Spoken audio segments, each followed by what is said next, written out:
পশ্চিমবঙ্গের রাজ্য রাজনীতিতে এখন রীতিমতো ঝোড়ো হাওয়া বইছে। ভোটের ফলাফল নিয়ে এবার এক অভূতপূর্ব পরিস্থিতির সৃষ্টি হতে চলেছে।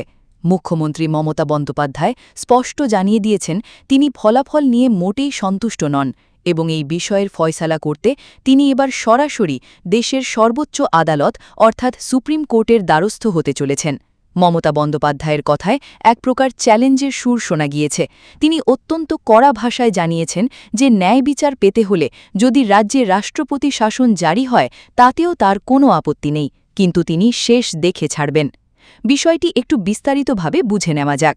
সাধারণত ভোটের ফলাফল ঘোষণার পর জয় পরাজয় মেনে নেওয়াটাই দস্তুর, কিন্তু তৃণমূল নেত্রীর অভিযোগ এবারের নির্বাচনে বা গণনায় বড়সড় কারচুপি হয়েছে।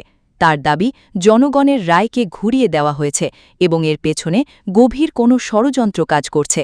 মমতা বন্দ্যোপাধ্যায়ের এই আইনি লড়াইয়ের সিদ্ধান্ত রাজ্য রাজনীতিতে এক নতুন মোড় এনে দিয়েছে।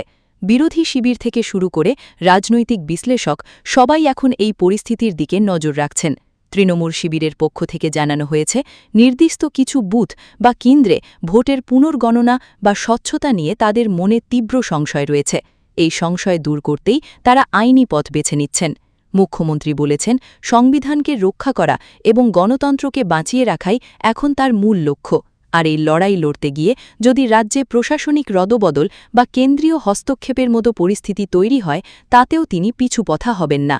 তার এই রাষ্ট্রপতি শাসন হলে হোক মন্তব্যটি রাজনৈতিক মহলে ব্যাপক শোরগোল ফেলে দিয়েছে। এদিকে এই খবর জানাজানি হতেই বিরোধী দলগুলো পাল্টা প্রতিক্রিয়া দিতে শুরু করেছে। বিজেপির পক্ষ থেকে দাবি করা হয়েছে যে পরাজয় নিশ্চিত বুঝেই মুখ্যমন্ত্রী এখন আদালতের দোহাই দিচ্ছেন এবং রাষ্ট্রপতি শাসনের কথা বলে মানুষের সহানুভূতি পাওয়ার চেষ্টা করছেন। রাজ্যপাল এবং কেন্দ্রের ভূমিকাও এই মুহূর্তে অত্যন্ত গুরুত্বপূর্ণ হয়ে দাঁড়িয়েছে।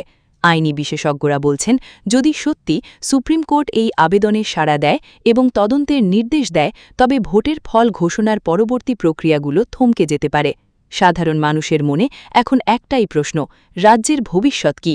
আইনি লড়াইয়ের জেরে কি সত্যিই সরকার গঠন প্রক্রিয়া থমকে যাবে, নাকি শেষ পর্যন্ত জনগণের দেওয়ার রায়ই বহাল থাকবে?